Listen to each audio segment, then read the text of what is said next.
Hello, everybody. Welcome to Sunday Night Ghost Stories Extra, because we're on a Tuesday. What's going on here? Wow. You see, because some damn fool football team got themselves into the semi-finals of the World Cup, we've had to bump Sunday Night Ghost Stories Extra on a Wednesday because I, in theory, will be with friend Reg tomorrow, hopefully, watching it in the pub. So we're doing Sunday Night Ghost Stories Extra tonight. Now, gets better because we're going to be doing another show on Thursday because Friday I shall be tuning in to the first night of the BBC Proms. So very rarely we bump episodes of this quality entertainment, he said grandly. Yeah. So we will be broadcasting, fingers crossed, we'll be broadcasting tonight and Thursday. Right. What are we reading tonight? We are dipping in and out of various Ghost Stations books because it's a case of trying to find stories that have a decent narrative flow. And unfortunately, beyond the first Ghost Stations book, the others, they needed editing. They needed an editor. And unfortunately, they're not edited. And yeah, poor old Bruce Barrymore Halpenny just goes off on one, quite frankly. So I'm having to kind of do the editing myself. So what are we drinking tonight? We're on a 2-beer strategy. So we're going to kick off with the Sotmer Strawberry and Lime Premium Cider. So we'll have some of that tonight. Oh, try to open these cans without breaking my nails that I managed to grow when I was on holiday 3 years ago. Well, I say grow, they keep breaking, but I wouldn't mind. But the ones on my left hand, they're the ones that grow better. But it's the ones on my right hand I really want to grow because they are my guitar playing ones. They are my picking fingers. These ones I need to keep short because they're my fretting fingers, but doesn't work that way. Anyway, there we go. Dead Soldier and Run BT. Oh, it's jolly nice of you. Hello, Dead Soldier. Seen plenty of those in my time. Indeed. Just read you what it says here. Apple cider with natural strawberry and lime flavorings, best served over ice for a taste of summer at any time of the year. 3.4%. And we are washing it down with the excellent Balmuir blended scotch from Lidl. And what I like about the Balmuir is it's only 12 quid a bottle. So unlike the excellent Arbracken, of which we've got a bottle underneath here, that's 18 quid a bottle. So anyway, shall we crack on mit the ghost stories? Because the sooner I can get this finished tonight, then I can go and have something to eat. Because quite frankly, ladies and gentlemen, I's girt starving. So, devil dogs. With so much publicity in 1988 and 1999, with newspaper headlines screaming devil dogs, and the article by Michael Parkinson in the Daily Mirror, 5th of June 1989, I must spring to the defense of the dogs. Parkinson in his article said, if all the Rottweilers in Britain were laid end to end, I know a man with a steamroller who would perform a great public service. The same goes for Alsatians, Doberman Pinschers, and all other dogs who have it in their nature to regard human beings as their natural prey. What a load of rubbish. Parkinson, the animal with the greatest desire to kill, is man. And with that steamroller, I know a man who would hold your head to be first in line. Ooh. It is such people as you that prompted a public backlash against the animals. They have been condemned as devil, killer, or war dogs. Two of the most popular stories in my book, Ghost Stations, were Bobby's Vigil, which told the story of a very faithful half-breed retriever Shetland sheepdog who pined and died after his master's bomber and crew were killed when the Lancaster bomber never returned to Ludford Manor in December 1944 after an operational sortie over Germany. Was poor Bobby a devil dog? The other story was Ming the Faithful, which told the story of another faithful dog. This being Ming. You don't say, Bruce. An English sheepdog owned by Group Captain Charles Pickard. Ming would wait on the wet and windy runway for his master's bomber to return from operational sorties. A very faithful dog, hence my title, Ming the Faithful. Was Ming also a devil dog? And what about Racial Slur, the famous black Labrador dog of Wing Commander Guy Gibson, VC? Racial Slur was known and loved by everyone on all RAF stations, and he flew many times with his master and crew. Racial Slur was sadly killed. He was buried at RAF Scampton on orders of his master, who at the time Racial Slur was buried, was crossing the enemy coast on his way to bomb the Möhne, Eder and Sorpe dams in Germany. Was Racial Slur another devil dog? Of course not. I don't know, Bruce. His name is. Like Bobby and Ming and thousands like them, they were faithful and loyal friends to the end. So why devil dog? The devil, was supposed to disguise himself as a magpie when he travelled about the countryside, not the form of a dog. So I call them devil dogs. Is it because people are scared of the devil, and with being scared of the dog also condemn it as a devil dog? I think we're going to have a swig of the cider in a second. A recent survey in Italy in 1988, done to coincide with a conference in Turin on the subject of the devil, reported that some 46% of Italians believed the devil really exists and that most were frightened of him. And nearly 20% said the devil had animal characteristics, said the man with holes in his head that looked like he's had his horns removed. But they did not say the devil was a dog. If the devil was a dog, then God and the devil joined forces when in November 1988 at Lewin, Cornwall, the Reverend Peter Greenslade, 57, clad in his dog collar, swore and hit a policeman. At the same time, he told his little Jack Russell Terrier to bite him. We were very pleased with the dogs during the war. They were often referred to as devil dogs or war dogs, but in the nicest way possible. So why all of a sudden the change? Can you answer that, Michael Parkinson? Many people, myself included, owe their lives to a military dog. In my case, 3931 Air Dog Blaze, a powerful killer Alsatian. Thank goodness he was. War dogs were useful in all theatres of war. They took part in amphibious landings, escorted frontline troops into combat, guarded our airfields, patrolled our beaches, army camps, naval bases, searched for anti-personnel and anti-tank mines, carried mail, ammunition and medical supplies. Dogs could be trusted under the worst of combat conditions. They served with great distinction. Many countries kept a formidable dog army. Even peaceful Switzerland employs hundreds of dogs to help maintain their neutrality. Oh, God, this is hard work.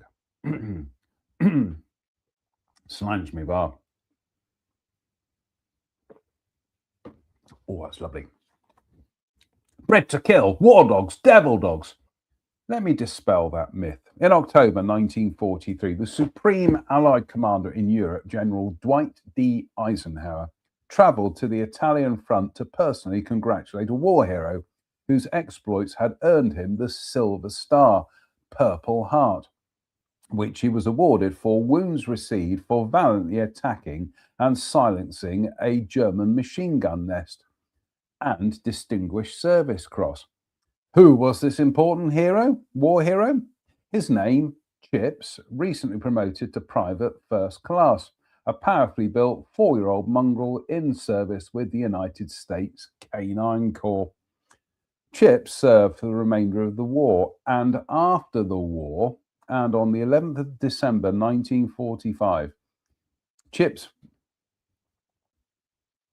Okay, Chips. I see what Bruce is doing here. Chips served for the remainder of the war, and after the war, on the 11th of September, Freudian slip, on the 11th of December 1945, Chips returned to his master's home in Pleasantville, New York, back to a domestic life. For Chips, the transition back to Civvy Street was not a problem.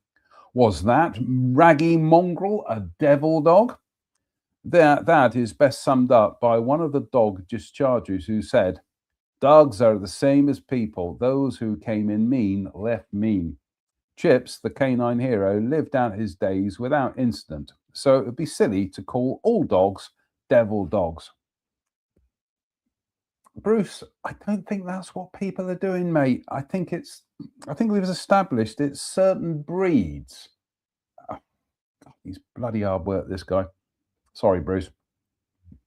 And what about the mysterious black Labrador dog that had to be in the picture with the St. Hugh's School Choir when they had their photograph taken in front of the Dam Busters Memorial at Woodhill Spa in Lincolnshire in 1987? The dog knew no picture would be complete unless it had a black Labrador. Was it racial slur? One thing is certain, it was not a devil dog. And was it a devil dog that stopped Cliff Sims from entering the old admin block on the wartime airfield of Elsham Wolds in Lincolnshire? On the other hand, was it only trying to keep him from harm? It was a beautiful sunny day, and Cliff and his wife decided to visit the old airfield at Elsham Wolds. They set out from their home in Mansfield and arrived just before noon at the old airfield. After a look around the control tower, the J hangar, and the flight office, they then drove to the administration block. This I entered and walked down the small corridor, said Cliff. But when I got to the end, I froze. No way I could force myself to enter the main building. Cliff made his way back to the car, and on seeing him, his wife said, "Are you all right? Your face is as white as snow." Cliff was visually shaken, but after a few minutes' rest, he decided to try again, but this time from the front of the building. "I fought my way along the path, which over the years had become a jungle," said Cliff. "Part of the path I came to was clear, but as I got to this, a large dog ran towards me, baring its teeth and snarling. Being disabled and walking with the aid of a walking stick, I stepped back into the bushes for protection. As I did so, the dog ran off. Seeing it go, I walked forward about 2 yards. Suddenly, the dog returned, snarling, haunching its back like it was going to spring at me. I retreated all the way back to the car." Was it a devil dog, or was it trying to protect Cliff from harm? It did not attack him, and it could very easily have done so. The answer we will never know, for the old wartime admin block has been demolished, bulldozed down to make way for an industrial estate. See, if that story had been that Cliff went to go into the admin block and the dog chased him off, and then the admin block collapsed and it saved Cliff's life, I can understand that. But Bruce, you set that up and it hasn't gone anywhere, mate. And what about the mystery beast slaughtering sheep with a poisonous bite, bringing death to the Welsh hills? Could it be a real-life hound of the Baskervilles, or is it a devil dog? During the late summer and early autumn of 1988, more than 35 animals were killed at Badalog Farm near Rhayader, mid-Wales, by the mystery beast. And throughout the area, farmers were warned to look out for the horror hound. It is a mystery, for the area was thoroughly searched, but nothing was found. The mystery beast takes just one bite to kill its terrified prey. The creature gives just one nip below the neck, then leaves the sheep to swell up and die. Scientists who have examined the carcasses are completely baffled and are unable to explain what has caused the poisonous bite. A top vet from the International Zoo Veterinary Group said, "I have seen sheep killed by a Great Dane that had gone wild, and in this case seems very similar." And he added, "It was certainly not a polecat or a minx. They're not big enough to take on a sheep. Even a fox would tear the neck of a sheep if it were to attack one." So, are we back to it being a devil dog and all Great Danes will be branded as such? No, Bruce. But Farmer Charles Pugh has different ideas, and he said the dead sheep were given the same. Sorry, the dead sheep were all given the same bite. A dog or a fox would rip them. This creature just bites and poisons them. The sheep were in the fields near a river, so it could be a sort of creature, perhaps a snake, which comes out of the water at night. So it is not a devil dog. Vets at first thought it might be a mink, but the teeth do not match. And as for Farmer Pugh's theory of it being a snake, the vets said the teeth marks were too large for British snakes. But who said it was a British snake? So if it is not a British snake, nor a fox, nor a mink, nor a polecat, nor a devil dog, could the mystery beast be the supernatural? Could the mystery beast be a supernatural creature? Could it be a werewolf? Not a silly suggestion. It is, Bruce. What about the werewolf? France was particularly afflicted with werewolves in the 16th century, and there were many notable convictions. The supernatural werewolf condition is most likely to occur among people who believe in reincarnation and the transmigration of souls. And there are thousands and thousands of people who do believe. No one has seen the mysterious beast that killed the sheep, so who can say what it is? It's not a bloody werewolf, mate. In popular superstition, a man who turns into a wolf at night under the influence of a full moon devours animals, people, or corpses, returns to human form by day. Should have been an and there, Bruce. If wounded in wolf form, the wounds will show in his human form and may lead to his detection. As a subject for the 20th century horror films, the werewolf tradition is second only to the vampire tradition in popularity. Werewolves are believed to turn into vampires after death. So why condemn all dogs as devil dogs? I'm trying to figure out what is his thinking there?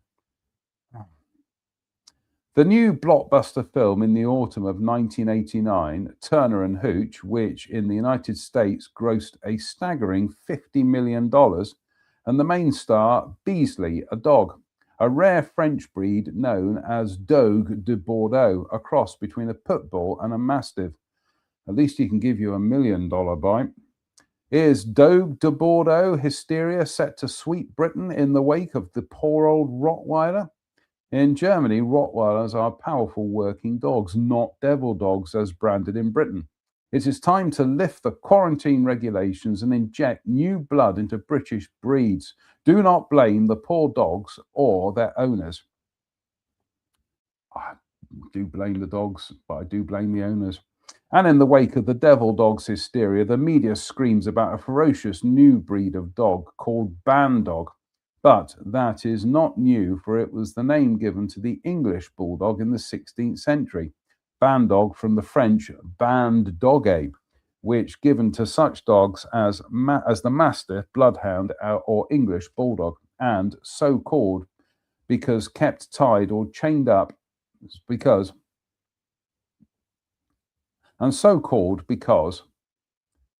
I'm sure it should be, they were kept tied or chained as a watchdog or because ferocious.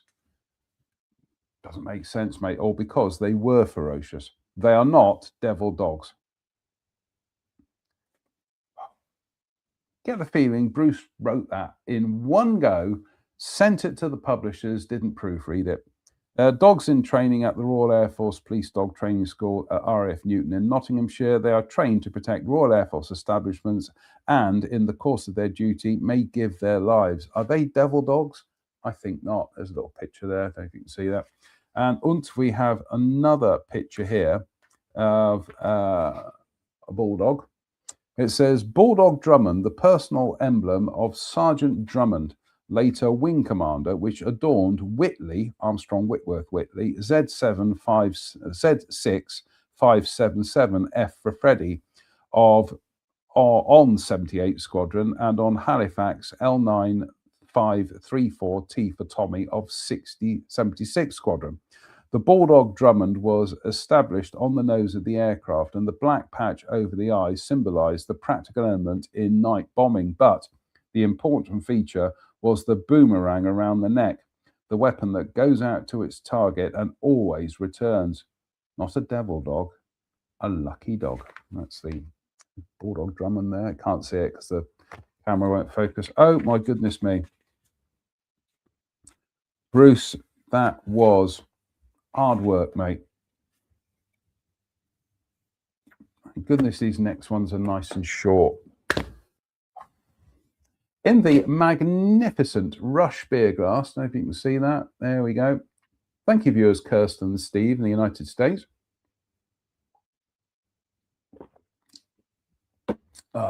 No, too early for a bump, I think. The Ghosts of the White Lodge Inn. In the spring of 1987, I feel so recent, 1987, nearly 40 years ago, 39 years ago, bloody hell. The Ghosts of the White Lodge Inn. In the spring of 1987, Colin and Militia Gibson bought the Grieg Manor House in Risca in South Wales. The restaurant was quite run down, and at the suggestion of Melita's father, Danny Densham, they renamed it the White Lodge Inn and Restaurant. Over the past few months, they have worked very hard and steadily built up the business. Since then, several strange incidents have taken place, and one of the most unusual took place in one of the restaurant rooms. He's done it again. And, one of the most unusual took place in one of the restaurant rooms. Doesn't need a comma, Bruce. Oh. What do you do on Tuesday night? I tuned in to watch Sunday Night Ghost Stories Extra because I thought this should be good for a laugh. All he did was complain about the grammar and the alliteration. A group were enjoying a very pleasant meal when, quite suddenly, a glass candle holder lifted into the air and plunged to the floor. The guests were startled by the incident and, it was witnessed by about 8 people. Doesn't need the comma, Bruce. No one could offer an explanation for the strange occurrence. Must be haunted, someone said. Very possibly so. And it seems that all the spirits in the bar are not all in the bottles. For on Christmas Day, 1987, one of the glasses floated up and crashed onto the floor. On New Year's Day, another glass took to the air, then crashed to the floor. This time, 6 people witnessed. In awe, the floating glass and, one of them claimed that he saw a woman dressed in Victorian clothes leave the bar just after the glass crashed onto the floor. Since the floating glasses, there have been many other strange events. One of the bar ladies saw, on 2 occasions, an old lady dressed in what looked like Victorian costume walk out of the bar. And, a very puzzling, that's a proper use of a comma, I think there, and, a very puzzling mystery is the bottle of spirits that have been removed from the optics and somehow placed on top of the bar without a drop being spilled. A guest who spent the night at the White Lodge Inn heard somebody walking about on the landing and went to investigate. No one was there. So it does appear that the new owners have inherited a ghost or ghosts. Quick swig of the old cider.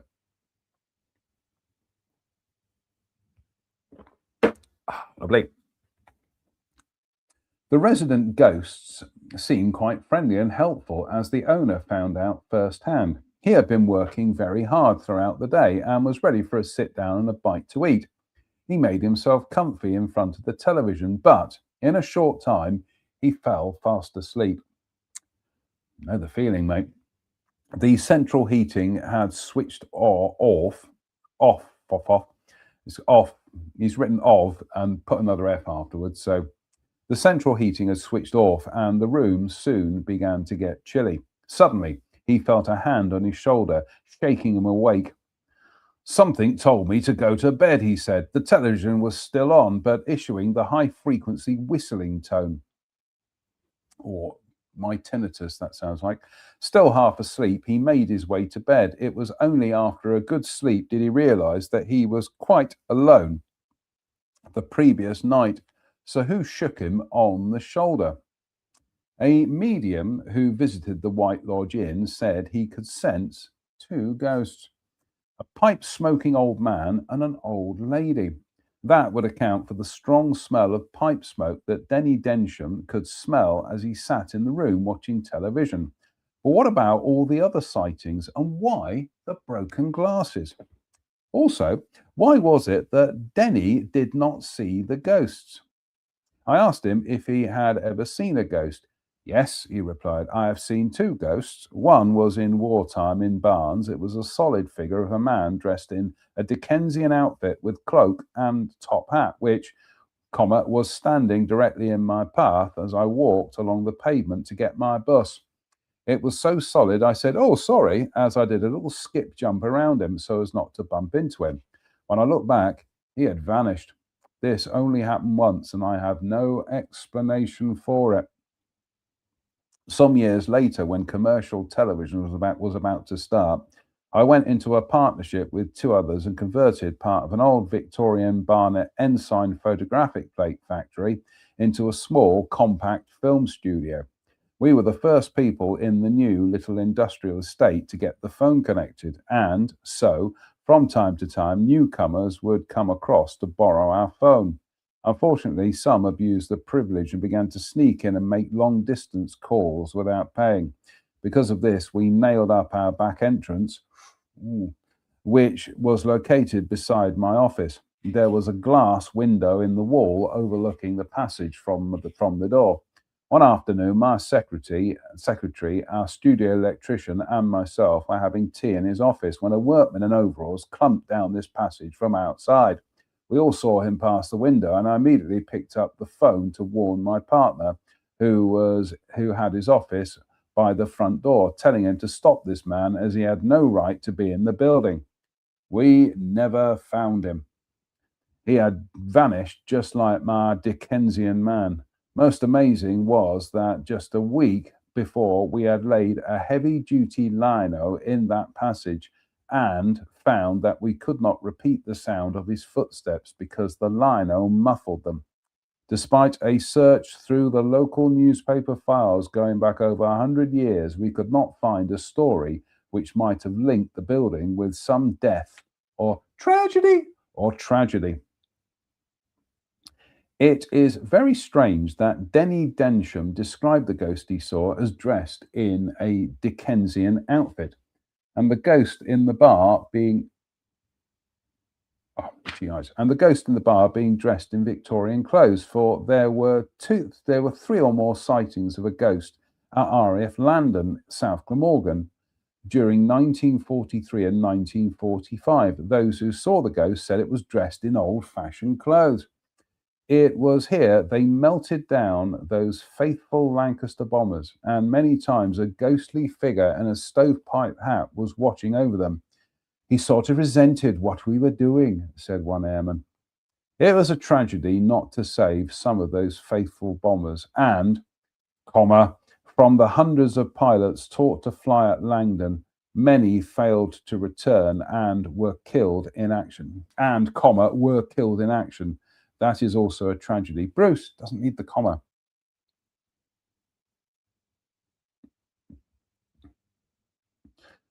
Okay, perhaps that one does, but no, yeah. But why does there have to be a tragedy to find a ghost? That is certainly not the case with the ghosts of the White Lodge Inn. Research shows that the building was originally a hunting lodge and is over 100 years old. So it is quite possible that many real-life strange happenings took place there. Whatever did take place had to have a good side to it, for the ghosts seemed to remain friendly for the place. And whatever did take place had to have Whatever did take place had to have had a good side to it, for the ghosts seemed to remain friendly, for the place has a very, very peaceful atmosphere despite the psychic happenings. Drop in and see when next in the Riska area. Drop in and see when next in the. Read that again. That's a shocking reading. Whatever did take place had to have had a good side to it, for the ghosts seem to remain friendly, for the place has a very, very peaceful atmosphere, despite the psychic happenings. Drop in and see when next in the Riska area. Buy a friendly spirit a drink. So there should be a comma there, Bruce. Oh.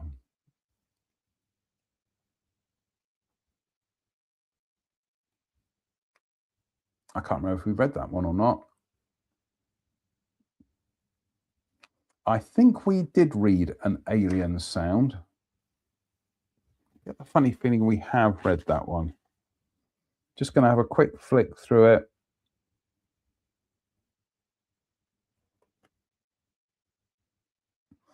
Just having.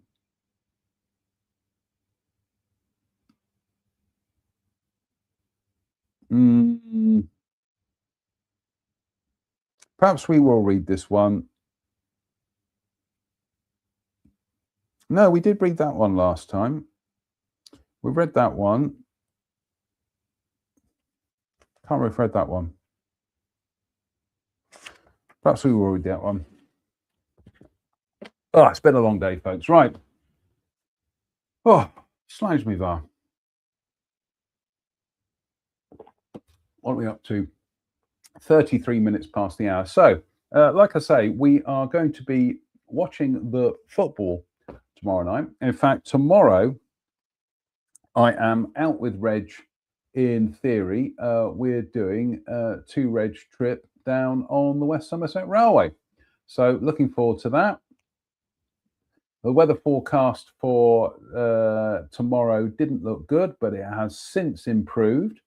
So winner, winner, Christmas dinner. So let's just have a quick look to see what we were up to yesterday. Wow. I had a splendid walk yesterday with. I'm just going to bring up the pictures.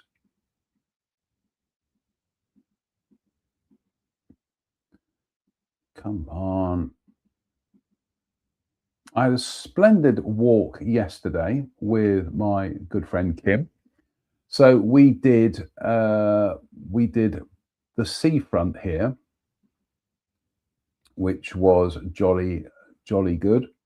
So we did the seafront. So we started off with tea, then we did the seafront, and then we went to the Lido.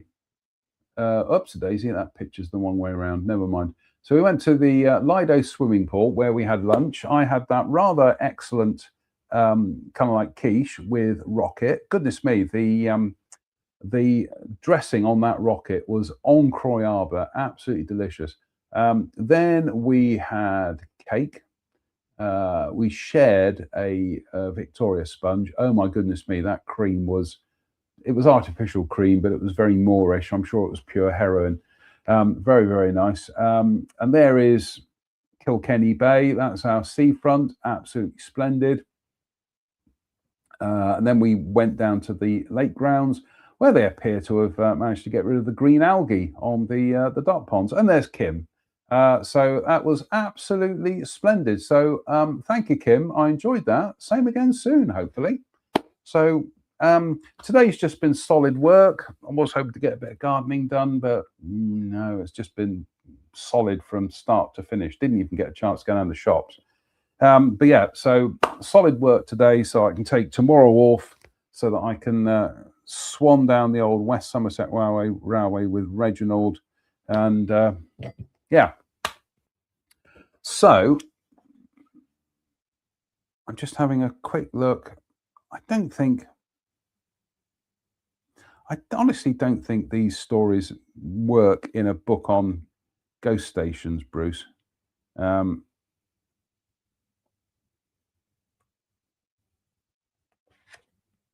Oh well,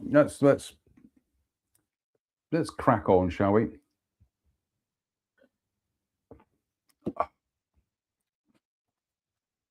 Part 2 of tonight's show.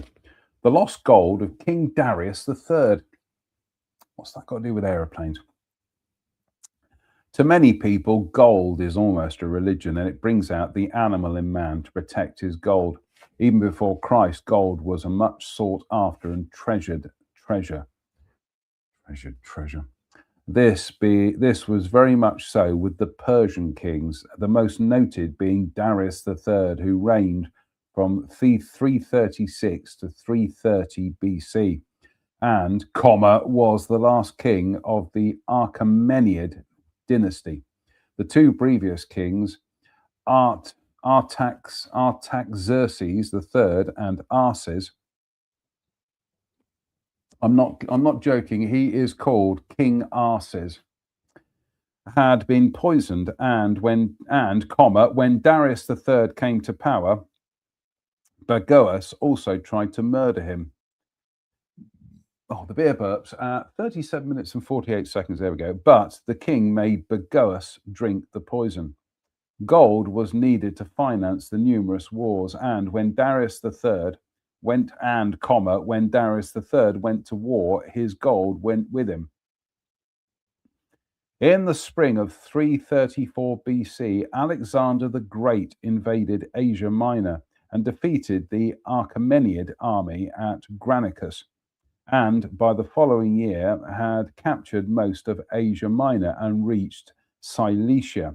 King Darius III finally managed to halt Alexander the Great, and in the latter part of 333 BC engaged him in battle at Issus.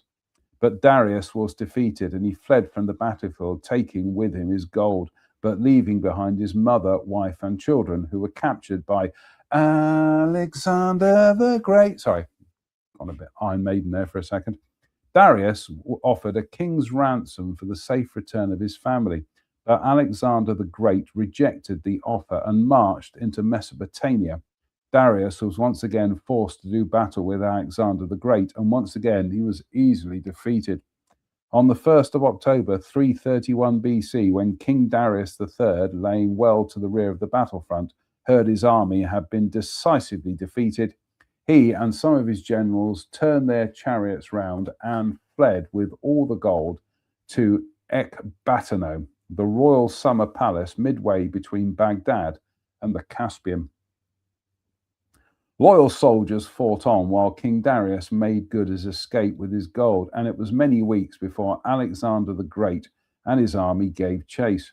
News soon reached Alexander the Great that Darius, without his chariots full of gold, had fled to Bactria with only a handful of trusted people.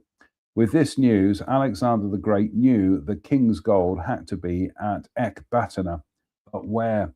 To safeguard his secret hiding place, King Darius III had killed every man who had helped to hide the gold. Now only he, King Darius III, knew where the gold was, and the secret was safe. But in 330 BC, King Darius III was killed by the Bactrian satrap Bessus, and he took his secret to the grave. Bactrian satrap Bessus. We'll look that up. Alexander the Great and his men searched all of Ecbatana for King Darius's gold coffers, but could find no trace of it. Shouldn't be a comma there, Bruce, never mind. Everyone knew the gold had to be in Ecbatana, but where? Alexander the Great searched and searched and searched, but never found the king's gold. Centuries later, people were still looking for the lost gold of King Darius III, one being Divus Mucianus Crassus. In 130 BC, Crassus marched east to search for the lost gold. He was the first Pontifex Maximus in Roman history to undertake a military command outside Italy. But he never reached Ecbatana. The gods of war did not ride with him, and Crassus was defeated and killed by Aristonicus of Pergamum in northwestern Asia Minor. But Crassus did not die on the battlefield. He died a horrible death at the hands of his old enemy, Aristonicus.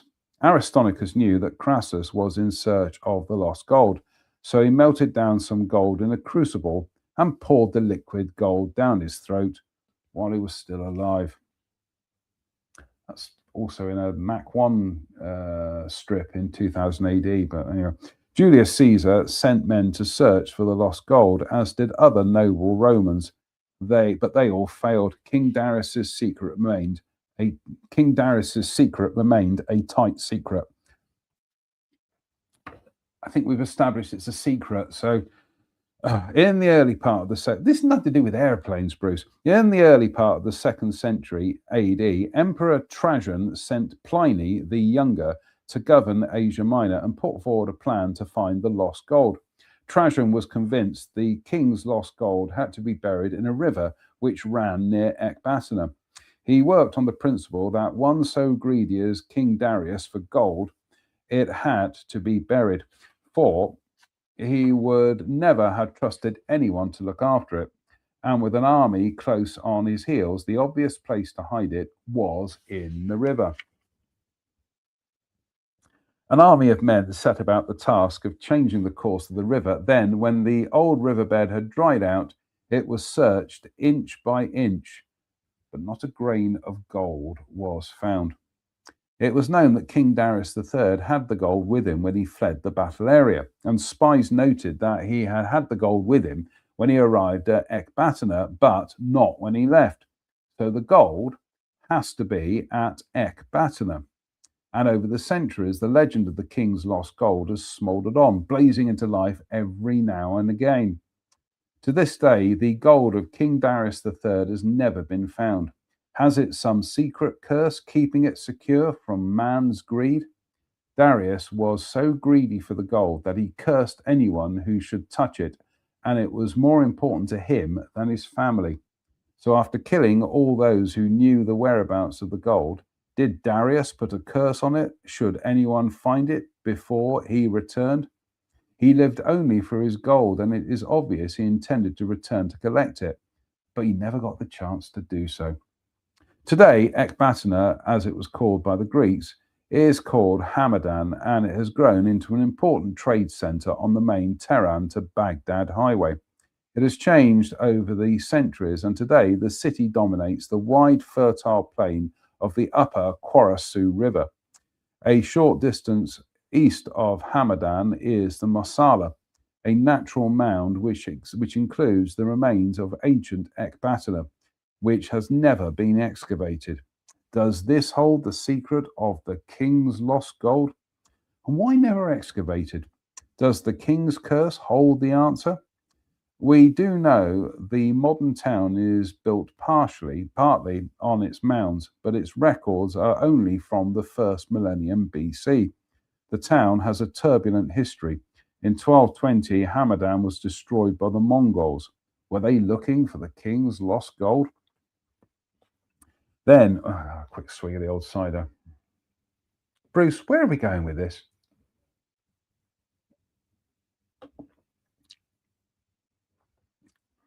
Then, in 1386, a Turkic conqueror, Timur Tamerlane, massacred all the inhabitants of Hamadan.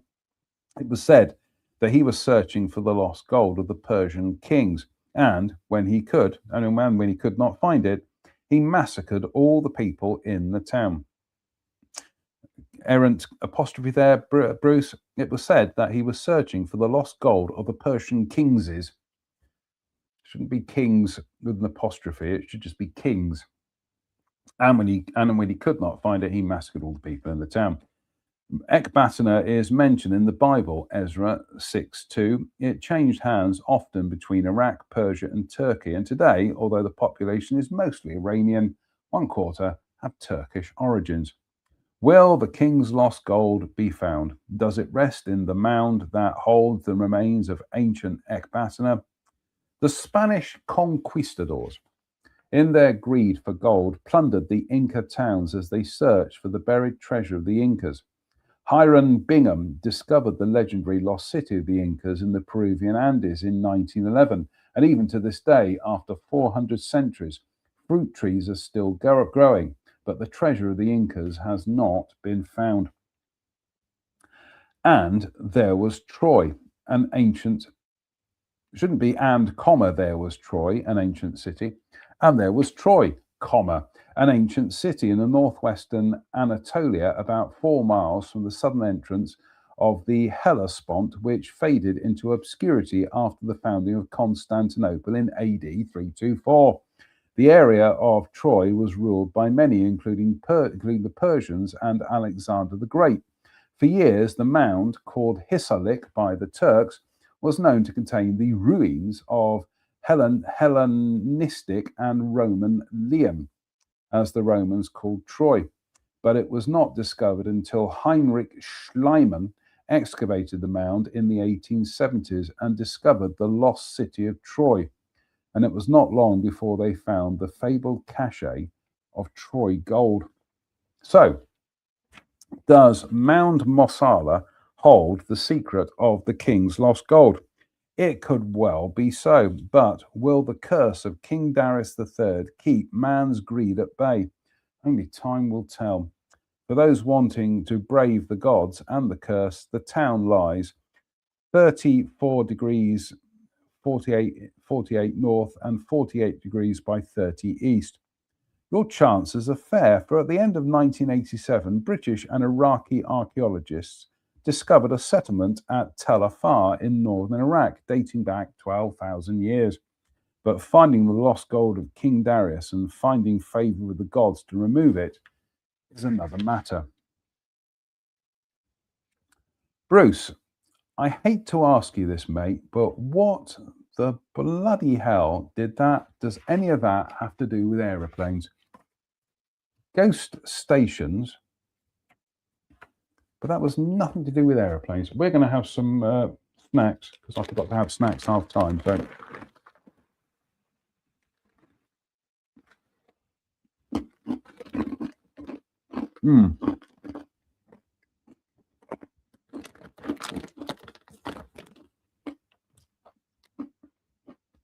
I think my hay fever is playing up tonight.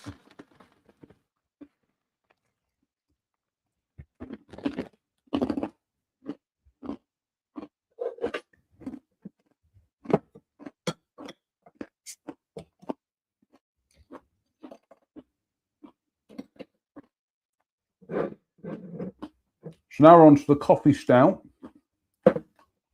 Rich, dark and indulgent, brewed in the UK in partnership with Hall & Woodhouse, the well-known 1980s pop duo. Or was that Hall & Oates? I can't remember. Rich, dark and indulgent with subtle coffee aromas, caramel and vanilla notes. Complex, yet perfectly smooth. Could almost describe my head. 5.2%, so not bad.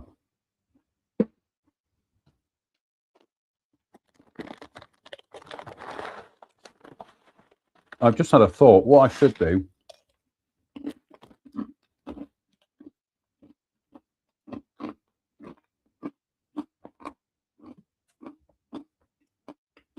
is have a pencil so that I can just mark the corners of the page lightly, so that I know I've read those stories. So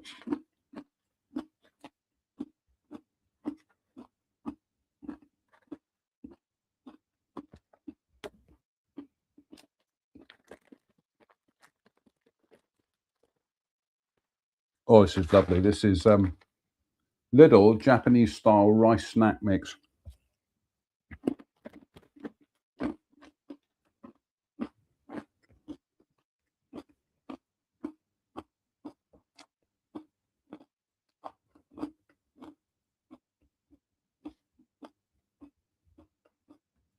Let's just see what the football is. Spain are leading France.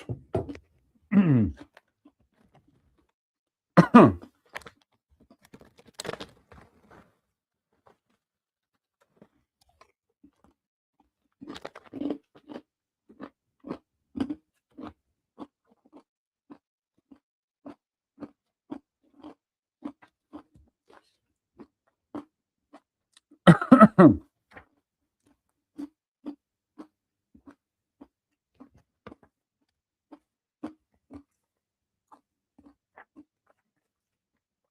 new priest. The new priest was so nervous at his first mass he could hardly speak. Before his second appearance in the pulpit, he asked the Monsignor how he could relax. The Monsignor said, "Next Sunday, it will help if you put Zamoyski pure vodka in the water pitcher. After a few sips, everything should run smoothly." The next Sunday, the new priest put the suggestion into practice and was able to talk up a storm. However, upon returning to the rectory, he found this note from the Monsignor. 1. Next time, sip, not gulp. 2. There are 10 commandments, not 12. 3. There are 12 disciples, not 10. 4. We do not refer to the cross as the big T. 5. The recommended grace before meals is not rub-a-dub-dub, thanks for the grub, yeah, God. 6. Do not refer to our Saviour Jesus Christ and his disciples as JC and the boys. 7. David slew Goliath. He did not kick the shite out of him. 8. It is always the Virgin Mary. Never, never Mary with the cherry. 9. The Father, the Son, and the Holy Ghost are not to be referred to as Big Daddy Junior and the Spook. That's quite funny, actually. It's almost Dave Allen, that.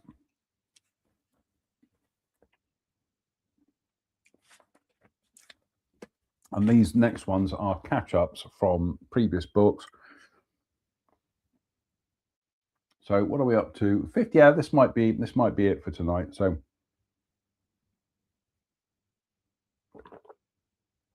oh, that's delicious. In the magnificent United Federation of Planet shot glass, again, courtesy of viewers Kirsten and Steve in the United States, or even the United States. Slange me bar. Oh.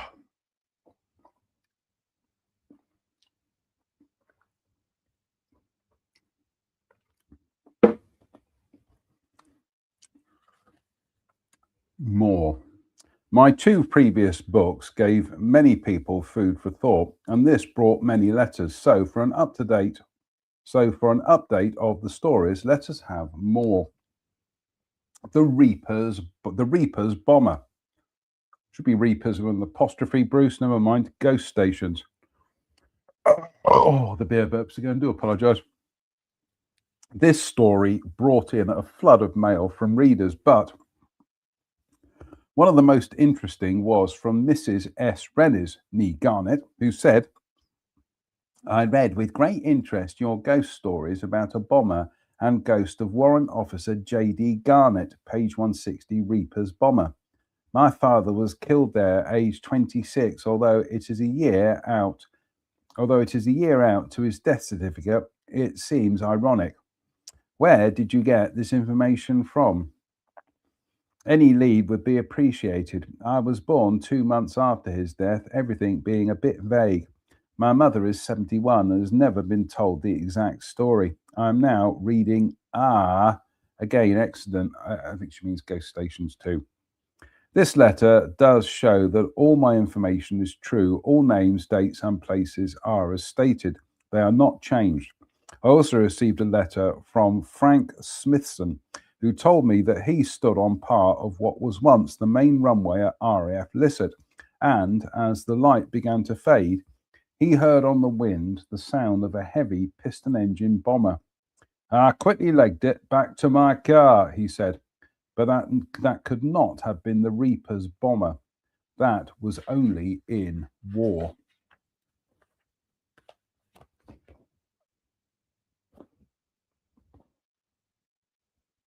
Sorry, Bruce, that didn't make any sense whatsoever. Strange.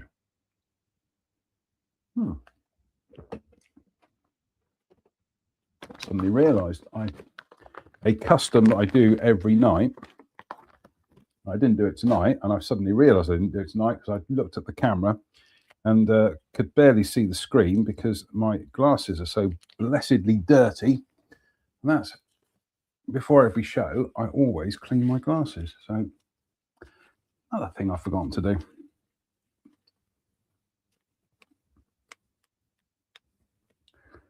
And we'll clean the camera as well.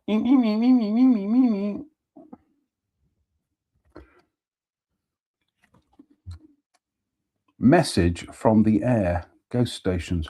Dozens of readers wrote to say they found the Message from the Air story most fascinating. And further research has shown that an FE-2B biplane carried the same number, 2961, as the Wellington bomber, which had ditched in the sea some 40 miles from Cromer. The Phantom biplane that informed number 149 Squadron at Royal Air Force Mildenhall in Suffolk, was it coded 2961? It could well have been. How very strange. Well, was it, Bruce, or wasn't it?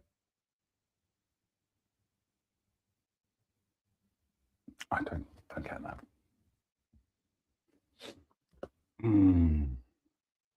I get the feeling that his first Ghost Stations book had an editor who kept him on track, but the subsequent ones, they just like stream of consciousness. So what are we up to? 58 minutes. Slange me bar. Oh, lovely. Your good health.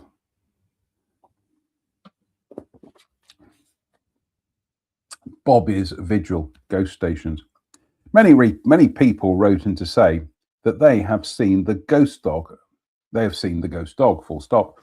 Frederick and Sheila Smith were passing the old Ludford Magna airfield in December 1987 when in their car headlights they saw the ghost dog. It came right across the road in front of us, then just disappeared, said Sheila. We stopped the car at the spot where we saw the dog, but could not see any trace of it. That was strange, but stranger still was the fact that on Christmas morning, Frederick Smith opened his presents and one was a copy of Ghost Stations. He was amazed when he read the story on page 169, Bobby's Vigil, the ghost dog he had seen only a few weeks earlier. All the ghost stories brought many a tear to the eye of many of the female readers. They all liked the dog stories. Very difficult to say which is the best. They are all good. Modest, aren't you, Bruce? Marking your own homework there. What are we up to? 59 minutes. 59 minutes and 50 seconds. So we are coming up to the hour mark. So here we go. And an hour. Slange.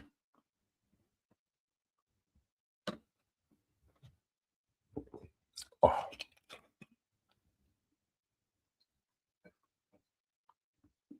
Yeah, I'm gonna. Oops, Daisy. I'm gonna get myself. I've got one downstairs. Well, I've got one up here actually in my art box. Just having a look. My art box is actually here in the. Actually, there it is. Bear with. We'll be back in a second. Let me just put the thing up.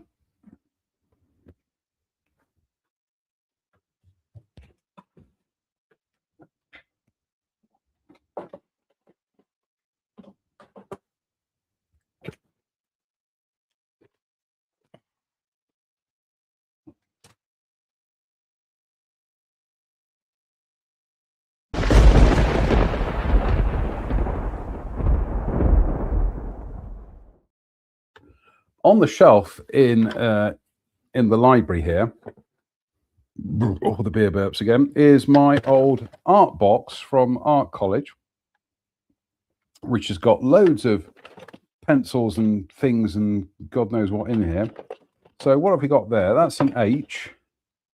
What I want is a nice 4B. Oh my goodness me!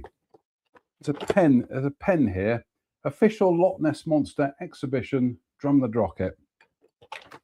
So there's got to be that's a 4H. Got to be a 4B in here somewhere. 2H. Oh well, I'll just pick any old pencil. Yeah, I think a 4H. Yeah, just an H will do.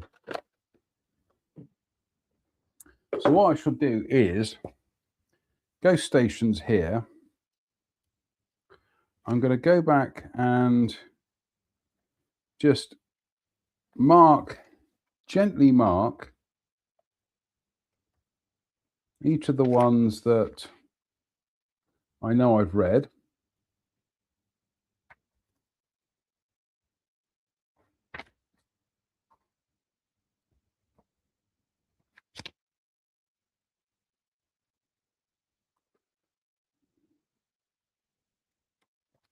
Yeah, sorry folks, I know this isn't very doesn't make for very good webcasting, but we'll carry that on another time. So, gone through the hour mark. Let's carry on, shall we? The ghost of El Adem, Ghost Stations. The grey ghost dog was seen by many at El Adem in and around the old desert airfield. The sand was red with blood around Tobruk, which was the scene of some of the bloodiest fighting during the Second World War. One who was very interested in the El Adem story was Mr. Ceward from Nottingham, who said, "It is not that I have any information for you, but right to say that one of the stories in your book, Ghost Stations, brought back many memories. I enclose a photograph of a small graveyard that I took while stationed at El Adem, and I am sure it is the one mentioned in your book." Yes, Mr. Ceward was correct. The photograph was the one referred to in my story.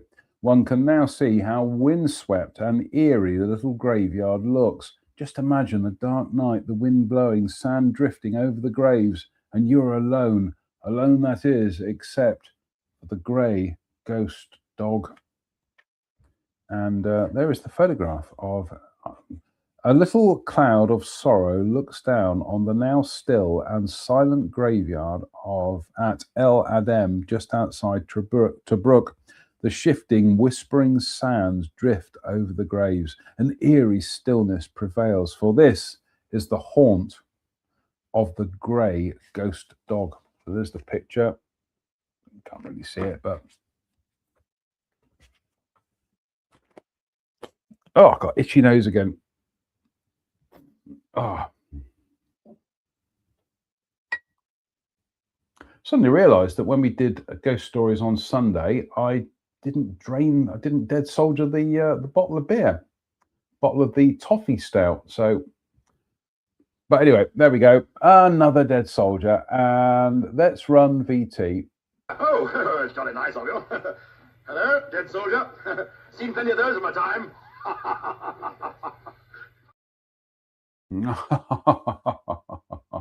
Indeed, strange.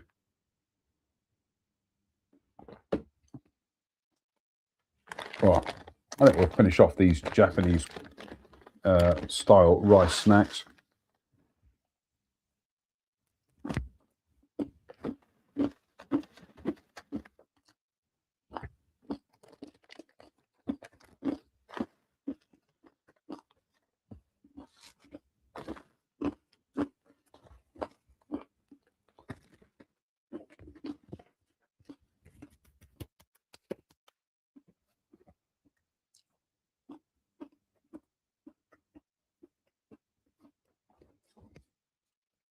The ghost of Royal Air Force Scampton, Ghost Stations. And since my book, there have been many reported sightings of Racial Slur, the legendary Black Labrador of Wing Commander Guy Gibson. And with being the legendary pet of Dam Busters hero Guy Gibson, I think we just established that, the ghost of Racial Slur made the news. A flight of fancy was a little news heading in The People, 16th of July, 1989, and they reported that Dam's raid veterans had sensed racial slurs presence while attending the 46th anniversary of the raids at Royal Air Force Scampton near Lincoln. I've received many reports that racial slur has been seen in and around the guardroom at RAF Scampton.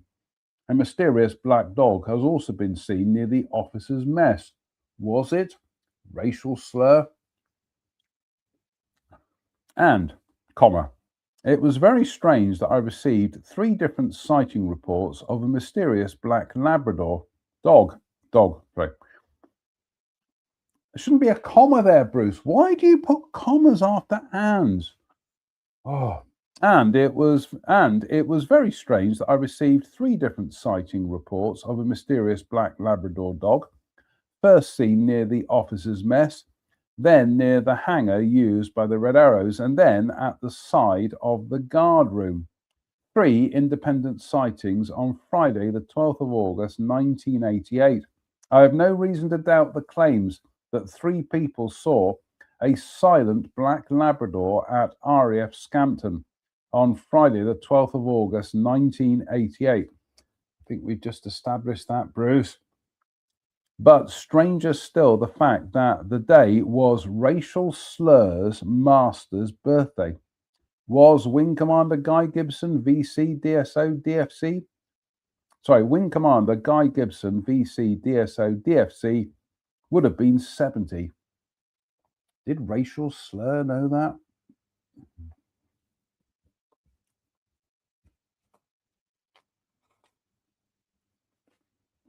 I think we'll try and get to the end of this book anyway. Fine. Oh, lovely. Cheers, me beers. Oh, lovely. Yeah. Haunted Hornchurch, Ghost Stations. There was a chapter in Ghost Stations, and it brought forth many letters to confirm the hauntings. I was also informed that Hornchurch derives its name from the horns of the carved stone head of a Highland bull with hollow copper horns, which is on top of the east end of St. Andrew's Church. They are pagan symbols. Or is it the devil looking after his own? The church is built on the site of a pagan temple, which was dedicated to Diana, whose emblem was the bull. And today, many people have a horseshoe for luck, which goes back to the worship of moon goddess Diana, and is considered lucky because it is a crescent moon shape. But legend has it that Hornchurch gets its name from the old Anglo-Saxon goddess Horn, and according to local tradition, the horned church at Hornchurch was built by a female convert to atone for her sins. So it is understandable that Royal Air Force Hornchurch was indeed a very haunted airfield, and even though demolished, the houses built on the old haunted airfield have a very eerie atmosphere.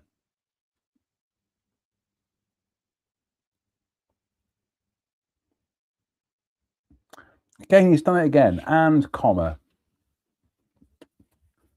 Oh. Probably up to hour and 10 minutes. Yeah, let's wrap this up. Let's go and watch some football. So,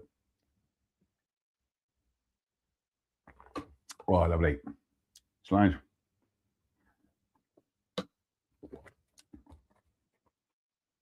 Call it Superstition, Ghost Stories 2, Ghost Stations 2, rather.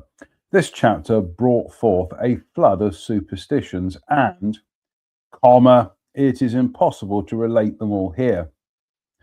Shouldn't be a comma there, Bruce. As previously stated, just about all aircrew were superstitious, and everyone could relate some mysterious happening, but not always do with the supernatural. Or was it? Take the case of Flight Sergeant Bill Perry, who, was a wireless operator with a bomber crew of number 61 Squadron. Doesn't need the comma there, Bruce. The only unnatural thing that I can recall that happened during our tour was a return trip from Germany, said Bill. Something hit the front of our Lancaster bomber with quite a thud at a height of over 5,000 feet. On landing, we inspected the Perspex nose and found a gory splodge on it, which appeared to include some hair or fur. So, you may say, nothing supernatural about a bird strike, even though nighttime. Certainly birds do fly at night, but at over 5,000 feet? A very strange encounter. Had they zapped Count Dracula? One bomber pilot, Wing Commander Reg Stidolf, always made a right-hand turn, never a left, after completing the bombing run and coming out of the target area. If they were attacked, it was always a right-hand corkscrew. It was always a right-hand corkscrew turn they made first, and it paid off for them. Their superstition worked, and they survived the war. That is what they believed. The right-hand turn was their good luck. There was a very strong belief with many wartime air crews, and they may be right in that belief, for after all, you always turn right to pray. Offerings are made to the gods with the right hand. Oaths are sworn with the right hand. In marriage ceremonies, the right hands are joined. A holy place should be entered right foot first. So Reg Stidolf's right-hand turn out of the bombing area kept him and his crew in favour with the gods. They had done it once and survived, so they continued to do so. It became a sort of ritual for Reg Stidolf and his crew. But why the right? Could it be that the left is associated with evil and bad luck? It is true to say that if greedy spirits of the dead need placating by a gift, it is always given with the left hand. Also, left-handedness marks a possible sorcerer, and sinners leave the church by the left door. Superstitious beliefs are very deep-rooted in history. Ancient customs and practices grew around the air crews, for they could not afford to have bad luck on board with them. They all needed the good luck they could get. That definitely deserves a thunderclap.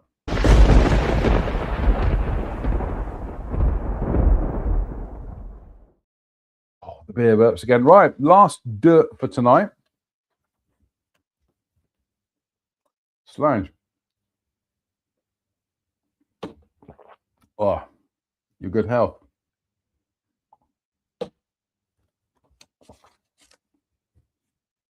The Montrose Ghost. Ghost Stations. More about the Montrose Ghost. Ghost Stations 2. Yes, the famous Montrose Ghost has become a family favourite, for after all, it is the oldest ghost in the Royal Air Force, and Montrose was the first military flying ground in Scotland. Royal Air Force Montrose housed Royal Air Force Montrose housed number 8 Flying Training School for the early part of the war, and up to it disbanding in March 1942 to be replaced by number 2 Flying Instructors School. There were many fatal crashes. Let me read that again. Early part of the war. Which war, Bruce? First World War or Second World War? Try again. Royal Air Force Montrose housed number 8 Flying Training School for the early part of the war, Second World War, and up to it disbanding in March 1942 to be replaced by number 2 Flying Instructors School. There were many fatal crashes. There were well over 50, said Ronday. Many of them I personally saw and was on escort and firing party detail many times. And he added, they were laid to rest at Sleepy Hillock Cemetery, which included the crew of a Junkers 88 that was shot down at Lawrencekirk on the 15th of July, 1941. From the many letters, most people believe that the ghost that haunts the old Montrose Airfield is that of Lieutenant Desmond Arthur, one of the Royal Flying Corps who, comma, was killed in a flying accident on the 27th of May, 1913. Doesn't need the comma, Bruce. Who was killed in a flying accident on the 27th of May, 1913. He haunts the airfield looking for those who tampered with his aeroplane. And that could be so. And, comma, that could be so. My previous books did show a photograph of the funeral of Lieutenant Arthur at Montrose. Doesn't need a comma there. A unique photograph, and here for the first time the full set of photographs showing the military parade and salute over the coffin in the cemetery. So there's your pics.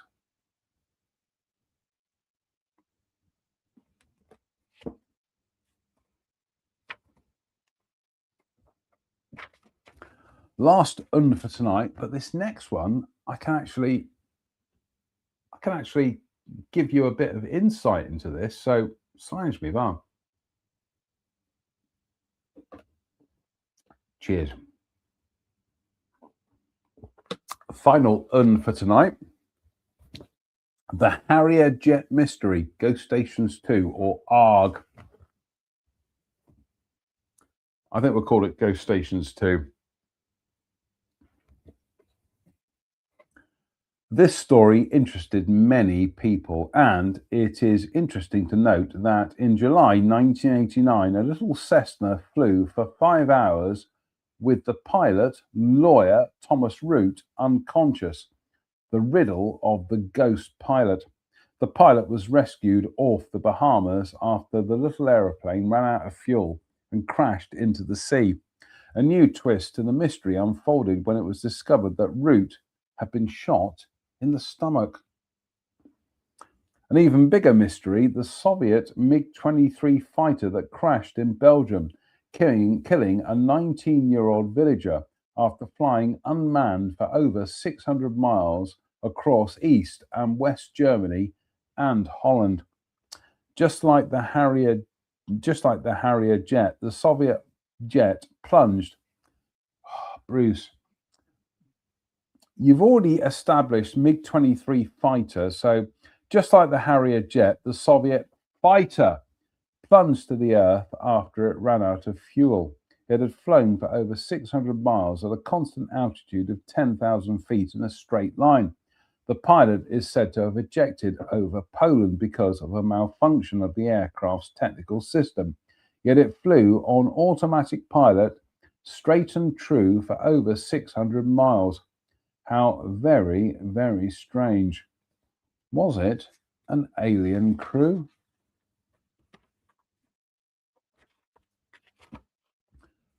Do you know what? We will go back to that story. We will reread that one because I think we'll have a thunderclap for that one. So that's enough.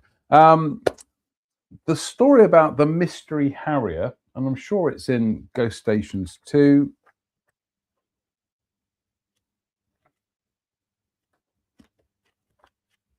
It is. Right.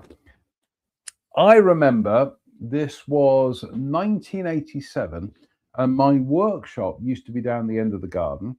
And in the summer of 1987, I remember hearing a jet flying overhead. I'm just pulling up the story here. Yep. 16:59 hours on Thursday, the 22nd of October, 1987. Right. So I remember being in the workshop and hearing a jet, went outside, looked up and saw a Harrier GR5. Now, I know my Harriers, and the thing about the GR5 is it was based on the American Aviate-B Harrier. So it's the American design with the composite wing. So the little balancing outrigger wheels, which on the first gen Harriers were on the wingtips, on the Harrier GR5 Aviate-B, they were inboard right in the middle of the wing. So I remember looking up, seeing this aircraft flying over and thinking to myself, oh my goodness me, that's a Harrier GR5. That's the first one I've seen. And that was the same day that the Harrier from Boscombe Down took off and went missing. So we will, like I say, we will reread that story and we will cover that on another show. But long story short, on that day that a Harrier GR5 took off from Boscombe Down, supposedly lost its pilot just outside Boscombe Down, carried on flying, and headed to the Irish Sea, and then ran out of fuel and crashed into the Irish Sea. On that very same day, I saw a Harrier GR5, or a Harrier 2, certainly, fly over here in North Somerset. Utterly bizarre. I cannot explain it. I remember it distinctly because, like I say, I remember thinking to myself, oh, a Harrier 2. That's the first time I've seen one. Let me see if I can find a photograph to explain what I'm talking about.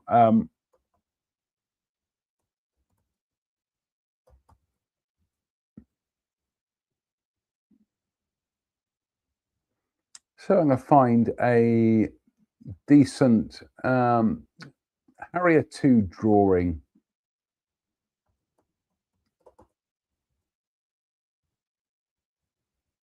Yeah, here we go. This will do.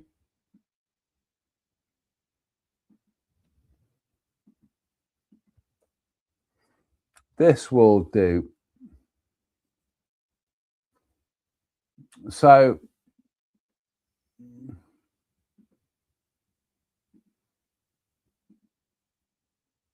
there we go. Share screen, share screen, share screen.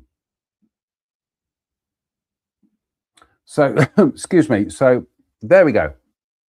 That's the AV8B Harrier 2, second generation Harrier, with the outrigger wheels, which are the little things that balance it when it's in the hopper. They are moved inboard on the Harrier, on the AV8B. So I'm just trying to bring up Harrier GR3 drawing. I should know this because I've drawn them enough times.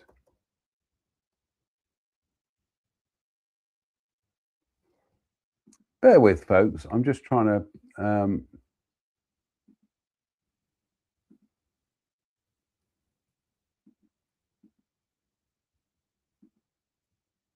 what did you do on Tuesday night? I don't know. I watched a confused Manfred Dudley banging on about bloody aeroplane shapes, but there we go.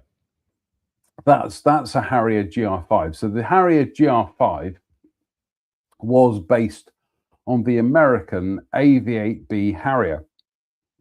Long story short, because we were an impoverished country and we sold the Harrier to the Americans, to the McDonnell Douglas Corporation, they developed the Harrier. So there is what we call the Harrier 2 with the outrigger wheels right in the middle of the wing. Now, this next image I'm going to bring up is